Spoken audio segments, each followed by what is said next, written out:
What's up, Commanders fans? So we just got the best news possible. So Marshon Lattimore, if you haven't already heard, is healthy. He says he's fully healthy. He's feeling good, and he's doing his thing. And the thing that he felt like held him back last season when he came to us was that he was still injured.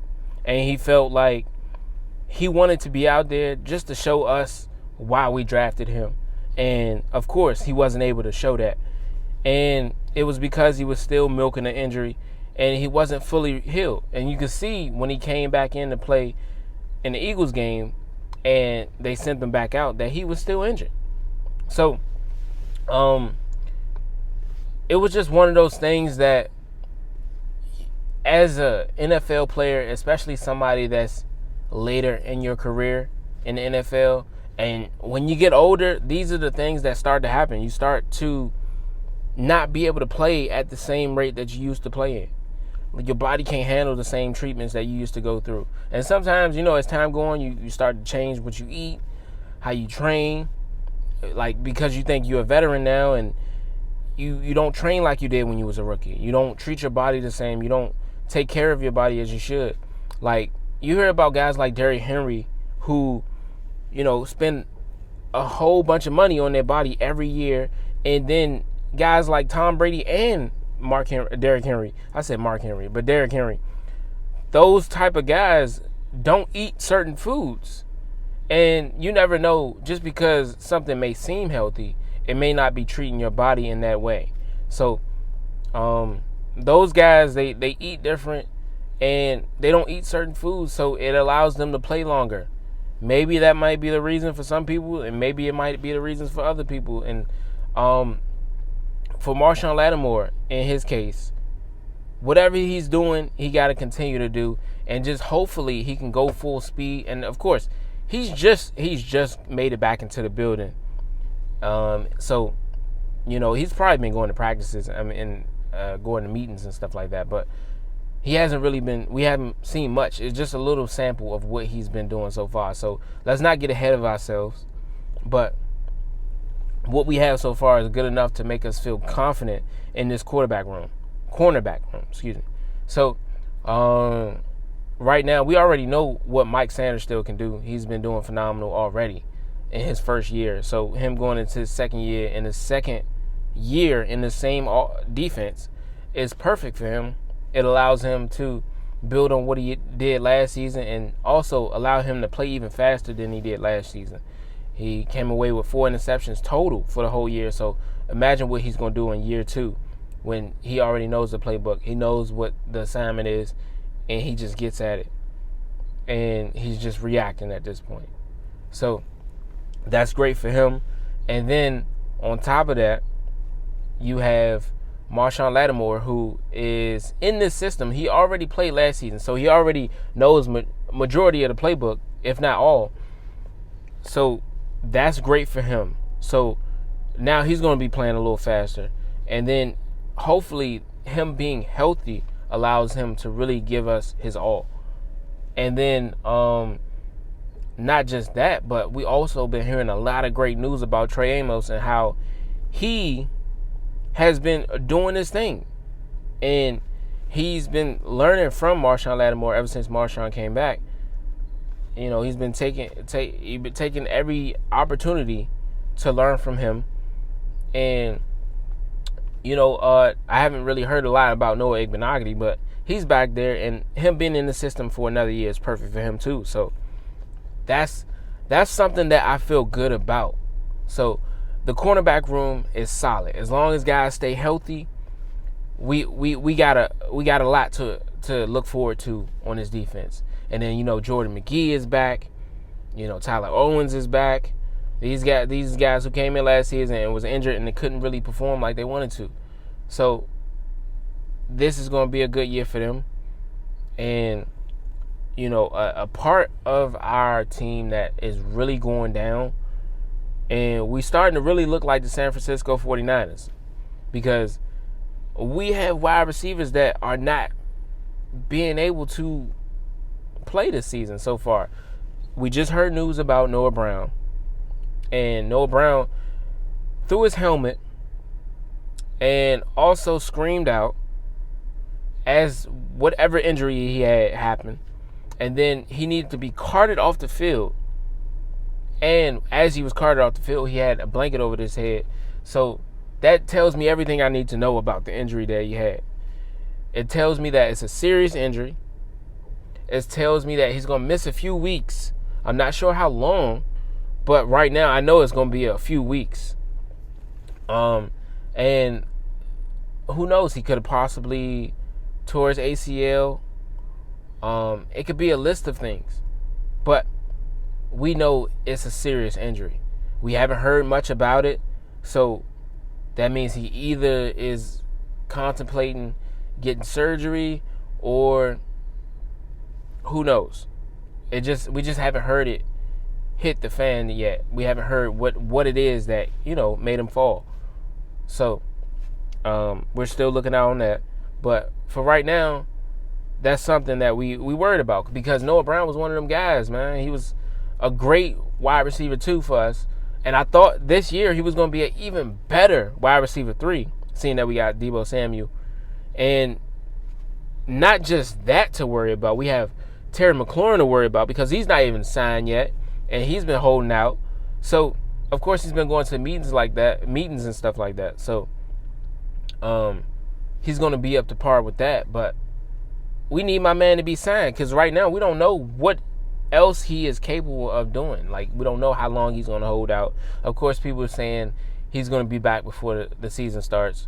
But what if we don't get a contract together before the season starts? What if he don't get a contract till midway through the season?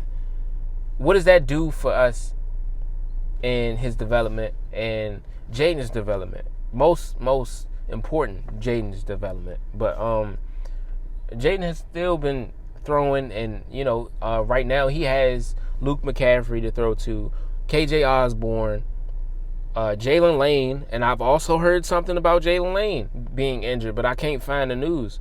It's like somebody put it out there and then I can't find it again. But hopefully it's minimal for him.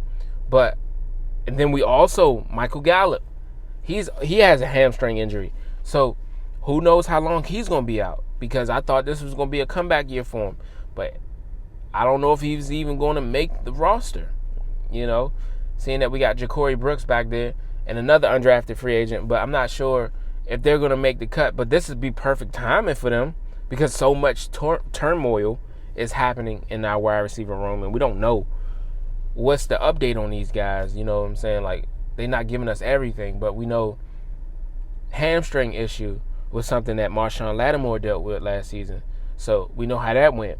So it may be similar to that, or it may be something that he can recover from.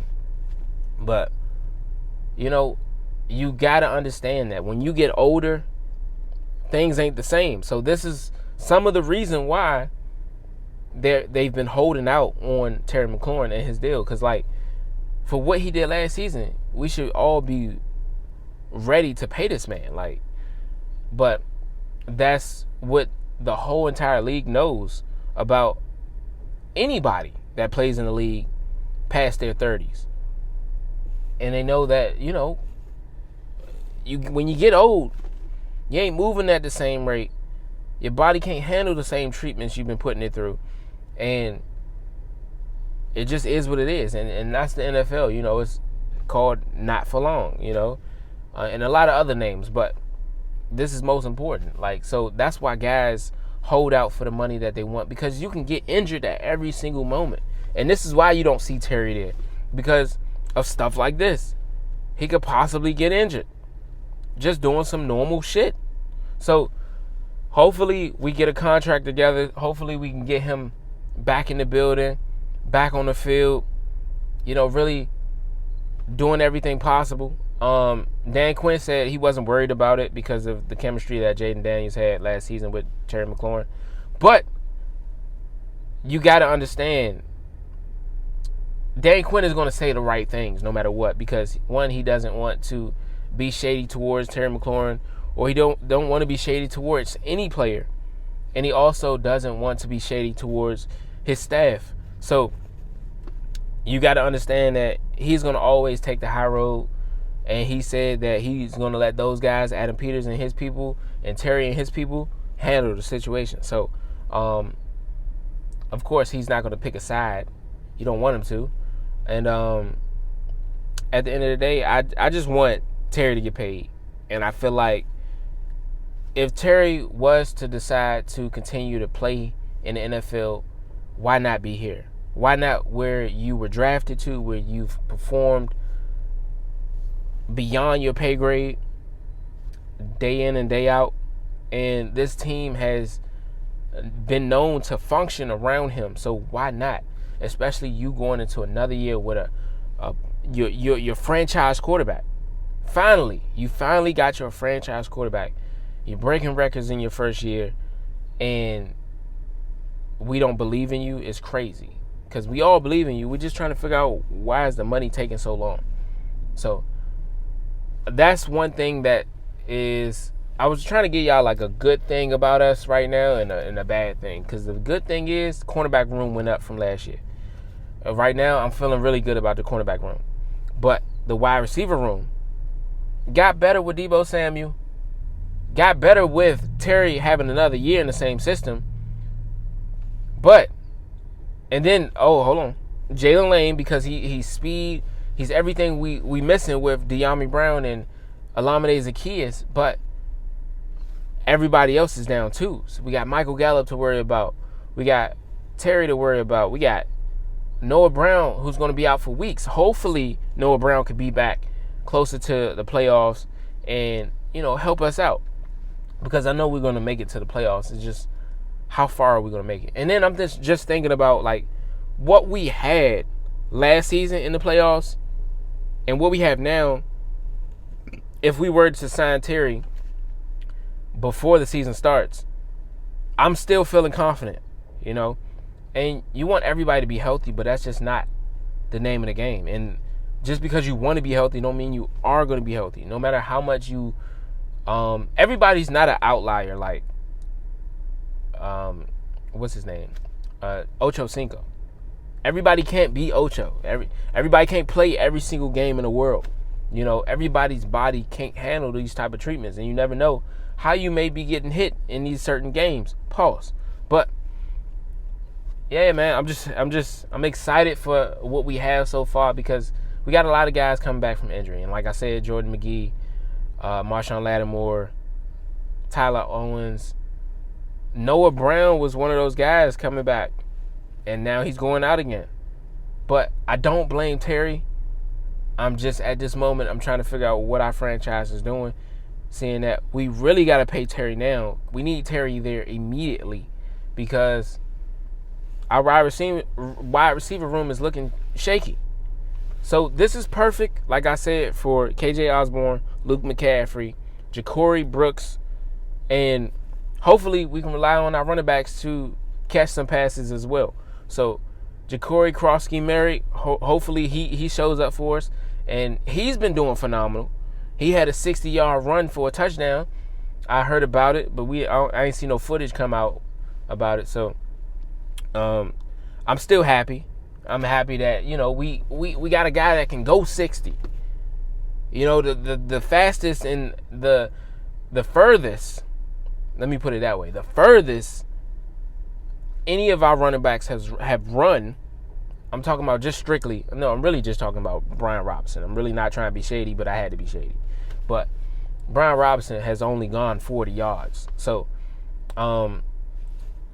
we need more than that. We need a guy who can go 60, man, when we need him to go 60. And Brian, he can go, but it's like he gonna get caught. But hopefully this season he goes up a notch and he can give us some more big runs. And it's like, I've seen a lot of players in this run pass option offense, and they've gone beyond thousands of yards. You know what I'm saying? So, like, we can list a lot of people, but I'm just thinking, like, this is something that he should be, even in a down year where you were injured, you should still be hitting 1,000. Because it's just so much to worry about on the offense. And think about how successful our offense was at running the ball. Like, I'm talking about Jaden Daniels included. Imagine what we could have been if we had Ja'Cory Crosby-Merritt last season. How much of a boost that would have been for not just him, but Austin Eckler and Brian Robinson and Jeremy McNichols. We need a boost. We needed a boost. And we needed a guy that has great ball vision and good footwork. And Ja'Cory Crosby-Merritt is that guy. So I ain't gonna rap to y'all too much, but just before I go, let me tell y'all this last thing. I'm out.